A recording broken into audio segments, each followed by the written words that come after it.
Quelques jours après s'être rendu sur le champ de bataille, le Premier ministre éthiopien Abiy Ahmed a annoncé la reconquête d'importants sites des mains des rebelles du FLPT. Abiy a souligné qu'il ne reculerait pas jusqu'à ce que les rebelles cessent de constituer une menace pour la liberté et la souveraineté de l'Éthiopie. La montagne que vous voyez derrière moi était sous domination des forces ennemies jusqu'à hier. Aujourd'hui, elle est entièrement libérée. La morale de notre armée est au plus haut, elle est stimulante. La guerre se poursuit avec de nombreuses victoires à notre actif. Nous avons conquis Kazajista et nous allons reconquérir Chivra et Burqa cette nuit.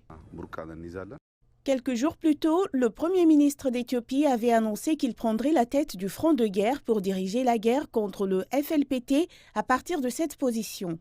Il a réitéré une fois de plus l'importance de sa mission. Nous ne reculerons jamais jusqu'à ce que la liberté de l'Éthiopie soit garantie. Ce dont nous avons besoin, c'est de voir une Éthiopie forte et indépendante grâce à nos sacrifices. Nous voulons être des Éthiopiens, nous allons être cette Éthiopie. Nous sommes sûrs que nous obtiendrons la victoire. Nous savons que notre peuple est derrière nous. Nos frères et sœurs de la diaspora appuient nos intérêts nationaux autant qu'ils le peuvent et l'élite en fait de même. Les forces du FLPT continuent de venir me trouver dans la capitale Addis-Abeba en désignant l'administration d'Abiy comme un régime mourant. Mais d'un autre côté, plusieurs milliers de citoyens continuent d'être enrôlés dans l'armée nationale. D'après les experts et les observateurs, leur nombre a considérablement augmenté depuis que le Premier ministre s'est rendu dans les zones de combat.